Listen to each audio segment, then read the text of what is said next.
Agora. Boa tarde a todos, boa tarde a todas, meus companheiros e minhas companheiras.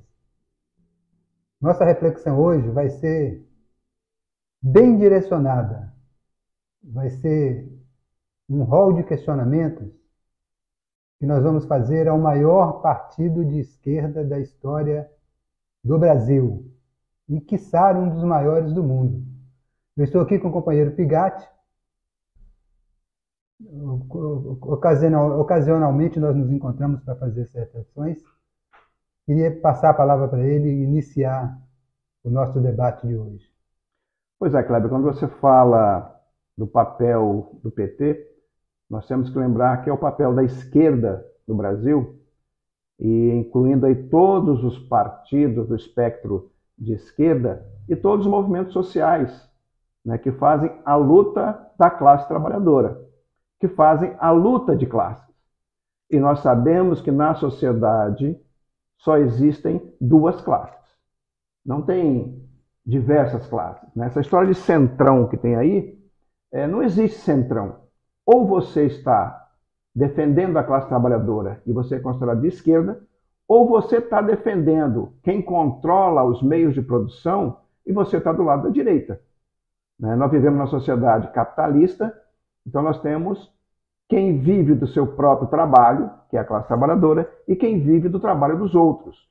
E aí a nossa reflexão aqui, qual é o papel do PT? Qual é o papel da esquerda, né, em todos esses movimentos da luta de classe que tem no Brasil hoje? É uma boa provocação, até porque nós que somos da época da fundação do PT, que vimos esse partido nascer, crescer, se fortalecer e atravessar esse vendaval de idas e vindas, avanços e recuos, e chegamos hoje num partido que é extremamente dependente da figura de um operário. E faltando esse operário, vai faltar alguma coisa para esse partido. Mas esse partido, ele precisa também, Pigatti, fazer uma vou chamar de reflexão voltada para dentro. Uma autocrítica. Eu não queria usar essa palavra autocrítica, não. Mas no fundo é isso, porque os debates da formação do PT não foram superados como alguns acreditam que foram.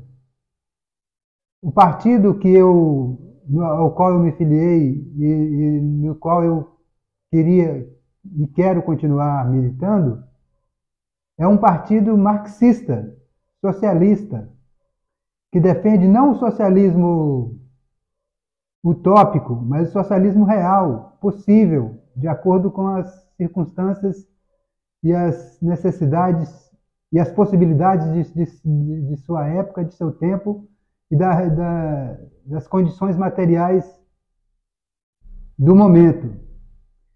Esse partido hoje não fala mais em luta de classe. Você falou aí que existem duas classes, a que é dominada e a que domina.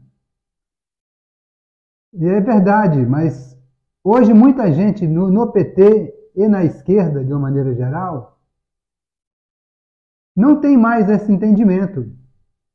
E isso informa um perigoso vício que pode custar caro ao partido, porque, historicamente, quando o partido supera seus objetivos, ele acaba, ele morre.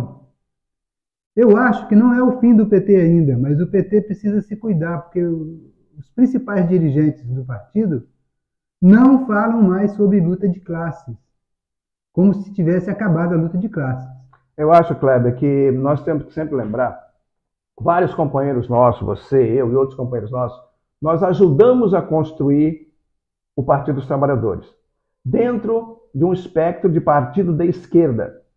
É claro que alguns queriam um partido revolucionário, queriam um partido, né, de enfrentamento.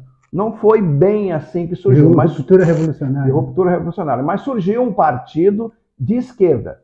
E aí nós temos que lembrar o seguinte: o PT, para ser aquilo para o qual ele foi criado, ele tem que defender os interesses da classe trabalhadora. Ele precisa ser de oposição a quem não está atendendo os interesses da classe trabalhadora. Então, é o objetivo... Assim falando, você simplifica bem o debate. O partido precisa estar ao lado de quem está defendendo os interesses da classe trabalhadora. Exatamente. E defender os interesses da classe trabalhadora hoje nos municípios é cobrar do gestor municipal, que é o prefeito, que atenda a classe trabalhadora que está na periferia, principalmente.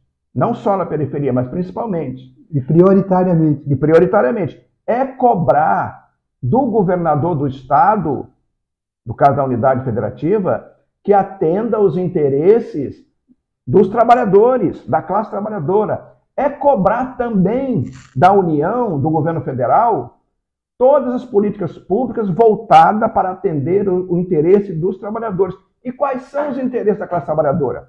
É emprego, é renda, é moradia, é transporte público de qualidade, é educação pública de qualidade, é saúde pública de qualidade. Segurança pública. Segurança pública agora, principalmente, que é o tema que está em pauta. Mas não avaliar a segurança pública só pela consequência, mas sim pela causa que leva à insegurança. Então, se o partido de esquerda, o PT e os outros, estão cumprindo esse papel, eles estão cumprindo o papel para o qual eles foram criados. Se ele está sendo condescendente e apoiando o prefeito, o governador, ou quem quer que seja, ou qualquer parlamentar que se elegeu, que não está defendendo os interesses da classe trabalhadora, então ele está entrando num ponto de fadiga e pode chegar num ponto de ruptura. Porque se o partido de esquerda não cumpre aquilo para o qual ele foi criado, ele está caminhando para o seu ponto de fadiga. Então, é necessário que os movimentos sociais, né, que os trabalhadores de forma geral, organizados ou não, mas principalmente organizados, cobrem de seus representantes, seja o partido, ou seja os parlamentares eleitos, ou seja as direções eleitas, que cumpram o papel para o qual o partido foi criado.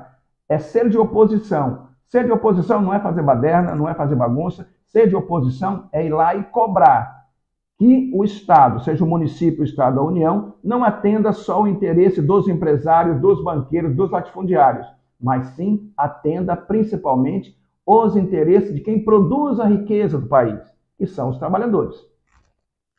Só lembrar que não é simplificar no ditado "hay gobierno, eu sou contra". Não é esse o debate que nós estamos fazendo realmente. O debate é reafirmar a condição imperativa de um partido que está vinculado aos interesses de uma classe política complexa e enorme, que é a classe trabalhadora. Sim, e aí sempre lembrar o seguinte: em qualquer situação, o que nós buscamos é disputar o poder. O poder só está aí, ele está aí presente, mas você só participa do poder se você for lá e tomar a sua parte. Então, disputar o poder é colocar o trabalhador no orçamento, é colocar o trabalhador e a trabalhadora nas instâncias, é empoderar, chama de empoderar, né? É realmente dar poder à classe trabalhadora, homens, mulheres, jovens, idosos, todos, mas principalmente a classe trabalhadora, porque, infelizmente, na maioria dos municípios, na maioria dos estados e, consequentemente, no país como um todo, quem ocupa os espaços de poder não são os trabalhadores, são os representantes dos empresários que estão nas câmaras, nas assembleias, né, e no Congresso Federal. Então, é preciso que os partidos de esquerda cumpram esse papel de alertar a classe trabalhadora e colocar a classe trabalhadora no seu devido lugar, que é ocupando o espaço de poder no orçamento, nas políticas públicas, para atender os interesses da classe trabalhadora. Eu quero aproveitar, finalizando, para lembrar o falecimento de um dos maiores compositores da história do Brasil, quiçá do mundo.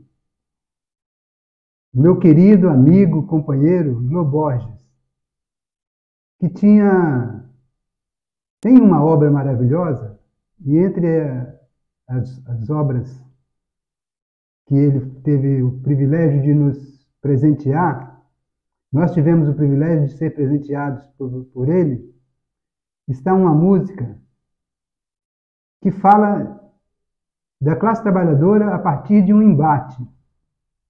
Na sua genialidade, Lô Borges diz o seguinte, no Clube da Esquina, um disco chamado Clube da Esquina, ele diz que lacrimogênios soam calmos, calmos, calmos, calmos, calmos. O gás lacrimogêneo que era usado para dispersar as manifestações da classe trabalhadora, e ele, em uma das suas mais belas canções, retrata esse instante de enfrentamento. Então, Lô Borges, fica aí a tristeza de perder você, mas a alegria de saber que a sua obra permanece nas suas letras, nas suas músicas, nas suas composições, e você deixou um buraco no coração da gente. Agradecemos, né, a contribuição que o Lô Borges deu para a cultura, para a música, para a classe trabalhadora, e que muitos outros artistas possam vir, né, acalentar e abrilhantar com música e com poesias para a classe trabalhadora. Um abraço e até a próxima. Ele diz assim, em meio a tantos gases lacrimogêneos, soam calmos, calmos, calmos, calmos. Ouça Clube da Esquina 2. Vale a pena. Um abraço.